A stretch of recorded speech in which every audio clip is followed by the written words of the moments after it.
Hello, it is 9 p.m. in RTD. It's time to English New Edition. For tonight headlines, we have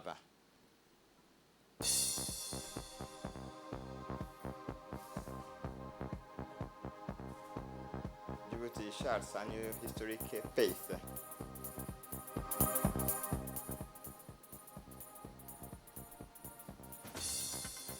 Djiboutian athletes fly over the 10,000 meters and win gold and silver medals. For the international scene, almost a third of the cargo of the FSO Sapphire tankers in the Red Sea has been transferred.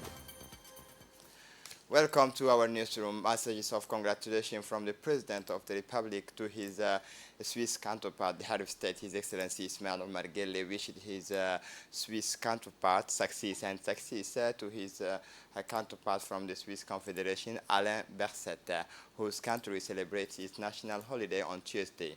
The Head of State greetings came in a congratulatory message in which he also wished greater well-being and success. Also wished greater well-being and prosperity to the friendly Swiss people. Your country commands esteem through its established vocation to serve as a benchmark of societal integration, a source of individual and collective fulfillment, wrote President Guelleh in the telegrams. For all countries aspiring to sustainable development, there is no doubt that the Swiss Confederation also embodies a profile of example and reference. He noted in the same document, reiterating his warm congratulations to President Ernest and to all the people friends of the Swiss Confederation. Yesterday afternoon, the President of the Republic, Ismail Omar Guelleh, ensured that the new naval repair vessels which arrived in the port of Djibouti earlier in the day was fully operational. This large vessel in the form of an aquatic garage is equipped with all facilities needed to repair the breakdowns, damage and malfunctions to which any vessel, private, merchant or military is subject. With these new facilities, our country is increasing its capacity to definitively combine all services relating to the maritime economy. President Guelleh was delighted to say in a statement to the press at the end of the event, with a capacity of 50,000 tons, the naval garage commissioned in Djibouti far surpasses the provisions of its only counterpart in the entire region. Is the 20,000 ton garage in Mombasa. This in turn confirms Djibouti's status as a leader in this part of the world in terms of sea-related services and activities. Everything has been planned and implemented to ensure the immediate operations of this garage ship, asserted Abubakar Umar Haddi, chairman of the Djibouti Port and Free Zone Authority, referring to a nursery of 25 engineers trained upstream by his services. The event was attended by the Minister of Infrastructure and Equipment, Hassan Hamad Arbahim, surrounded by senior officials from his department. Ismail Omar Guelleh, President of the Republic, emphasized that with the acquisitions of this naval repair vessel, our country has gained its access to a strategic device it has been aspiring to for several decades.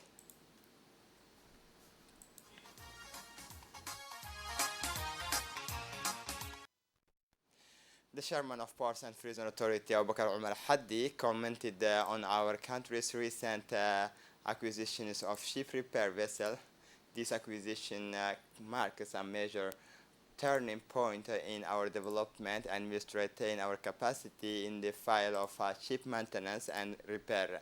These ship repair vessels have the capacity to handle and provide quality maintenance for vessels over 15,000 tons. He added that these vessels have offered employment to more than 27 young engineers trained to work on board these vessels. Mr. Abubakar Umar Haddi concluded his remarks by underlining the strategic importance of these acquisitions for the country's maritime sector, with the state-of-art equipment and its technical expertise making it possible to respond effectively to ship repair needs in the countries and in the region.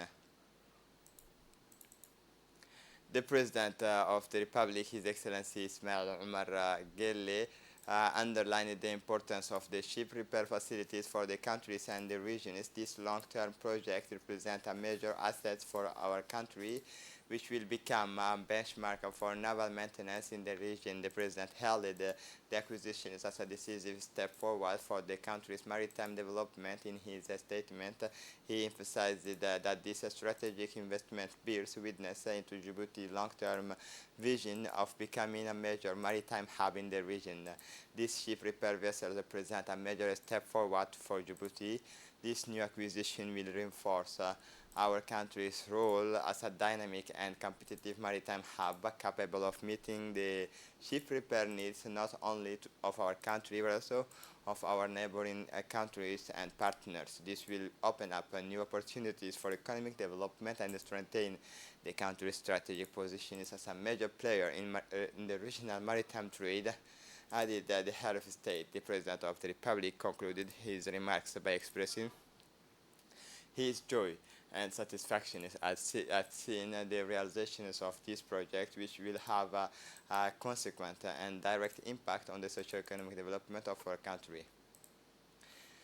In the same vein, Abu Bakr Umar Haddi, chairman of the Ports and Free Zone Authority, said that explained in an interview that the major project undertaken by the Republic of Djibouti, as well as the context in which they are taking place and the diversification of the economy.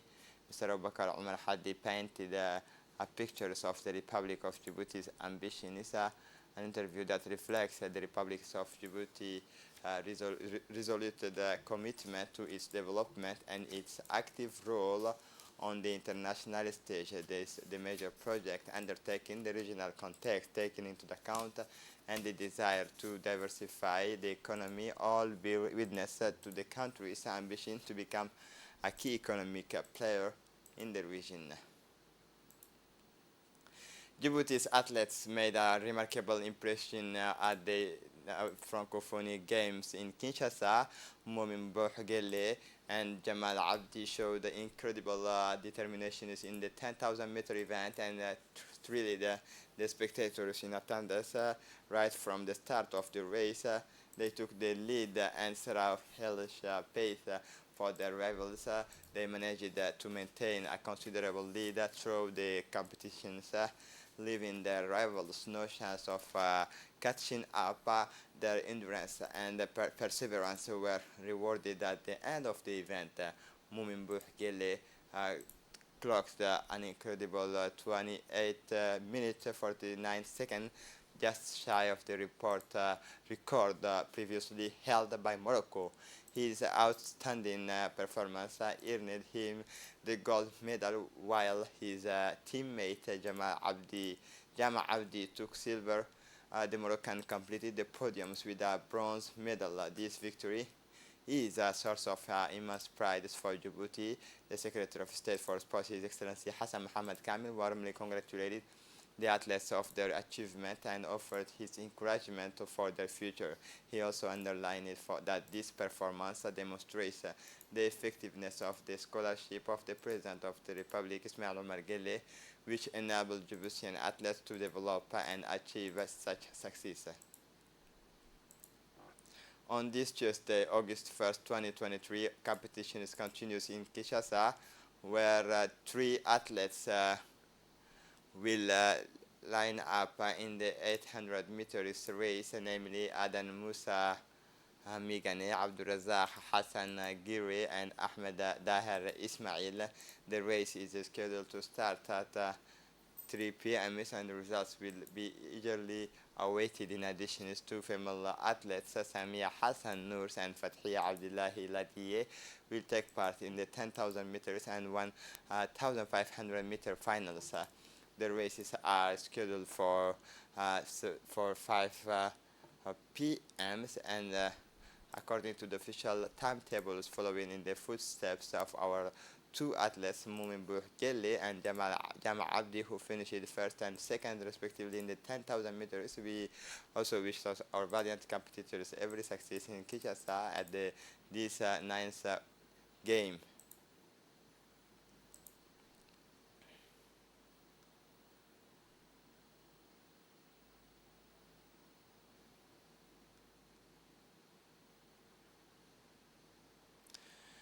At the end of the two-day proceedings of the second Russia-Africa Summit and the Economic and Humanitarian Forum held in St. Petersburg, Russia from July 27-28, the Minister of Energy in charge of natural resources, head of the Djibouti delegations participated in these two events. Yunus Ali Ghedi was received by Russian President Vladimir Putin.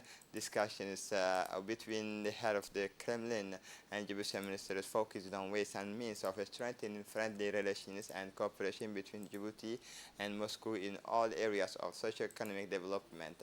Taking the floor, Energy Minister Yunus Ali Ghedi immediately conveyed to Russian Head of State Vladimir Putin and his people the fraternal and friendly greetings of his Djiboutian counterpart Ismail Omar Guelleh and the people of Djibouti, as well as their best wishes for the success of this second Russia-Africa Summit and the Economic Humanitarian Forum organized within its framework. Minister Yunus Ali Ghedi also thanked the Russian President for the invitation extended to our country to take part in the second Russia-Africa Summit and the Economic and Humanitarian Forum, for the warm welcomes extended to him and the accompanying delegations, above all for the hospitality shown to the Djibouti delegation since their arrival on Russian soil. We now bring you a report on the charming villages of Mulud, nestled in the heart of the picturesque countryside. Listen for more detail.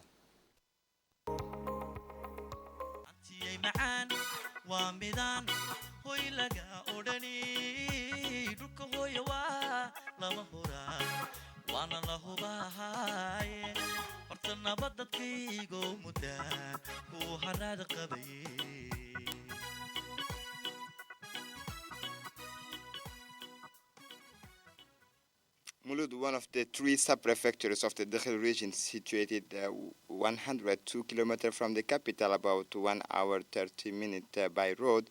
The village of Mulud today has just over 5,000 inhabitants over an area of 5 kilometers square. Every year, during the hot season, Mulud, known for its mild climate, welcomes dozens of families fleeing the heat.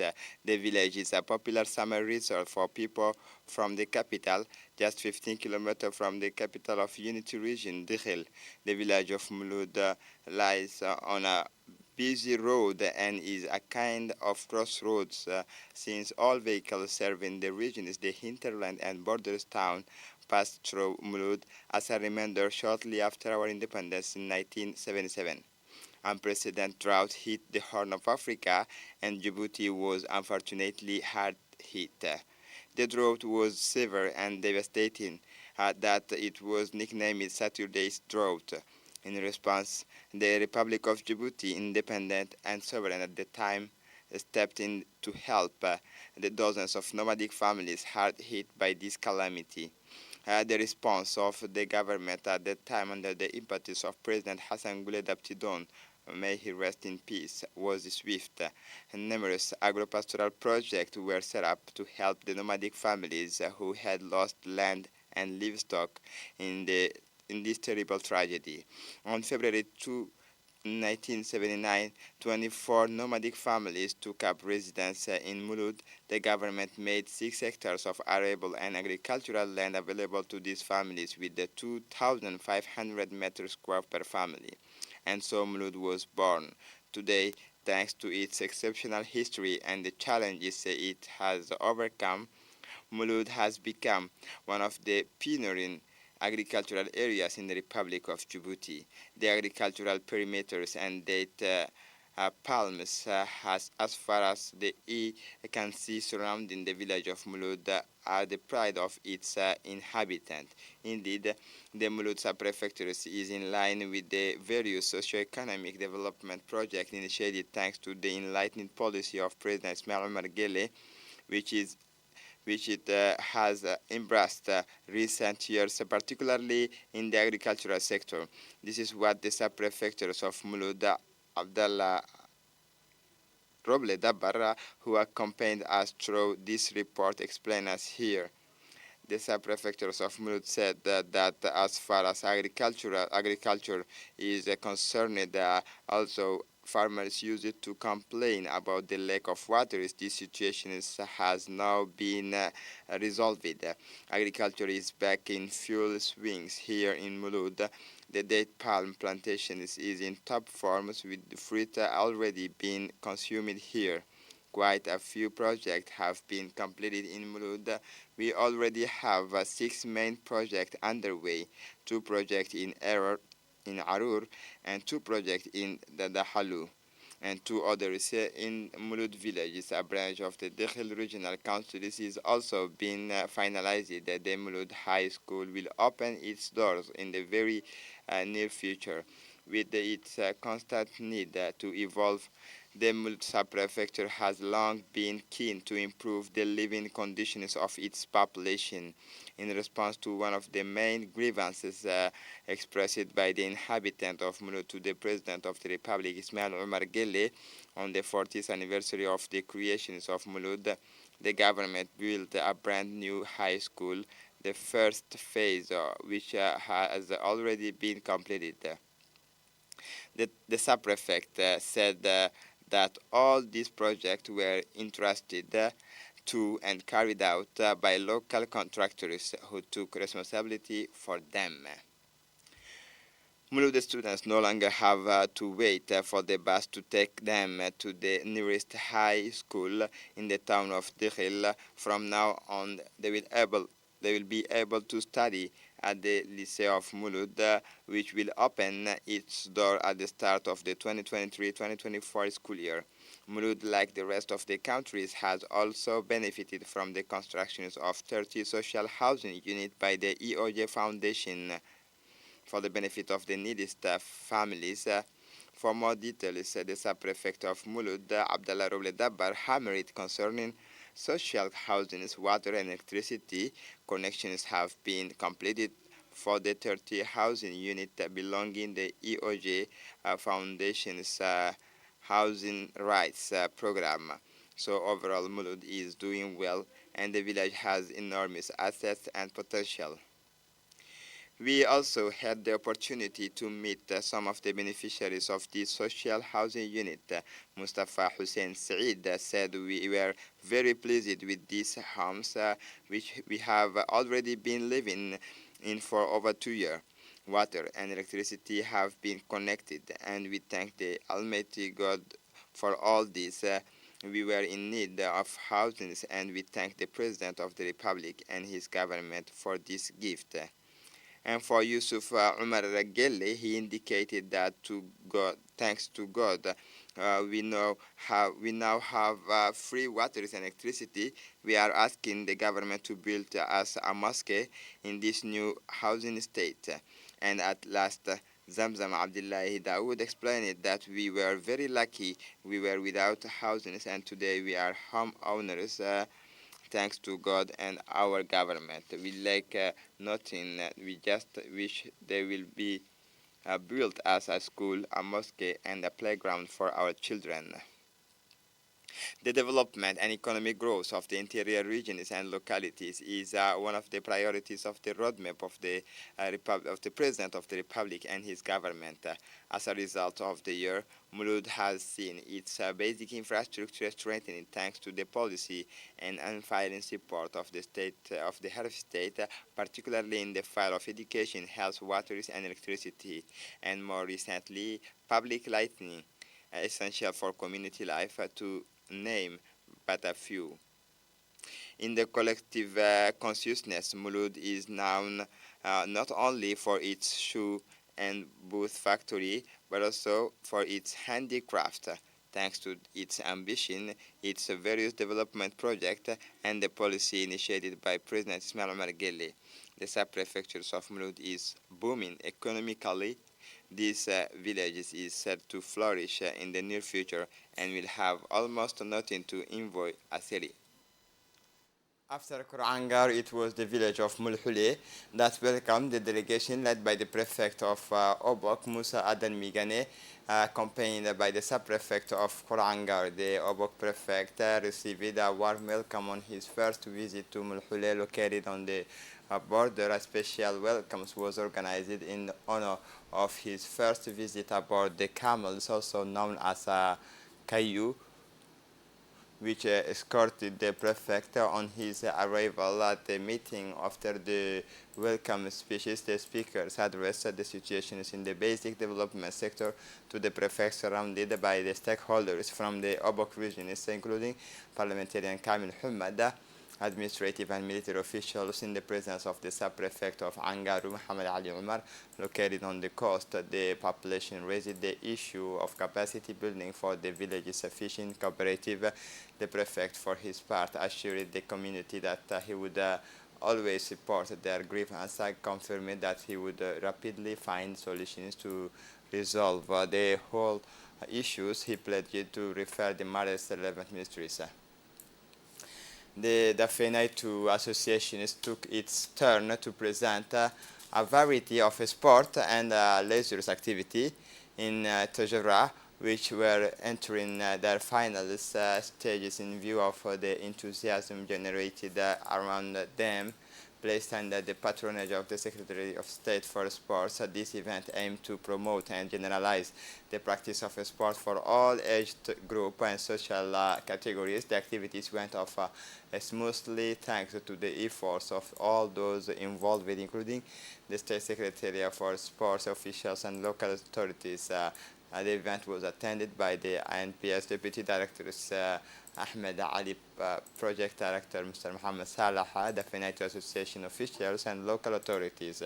The President of the Organizing Committee, Yusuf Ali, alias U2, pointed out that these summer games, which all generally organized every year by the State Secretary for Sports in charge of sport, not only ensure that they not fall into the oblivion, but also that they are perpetuated to maintain social cohesion within the community.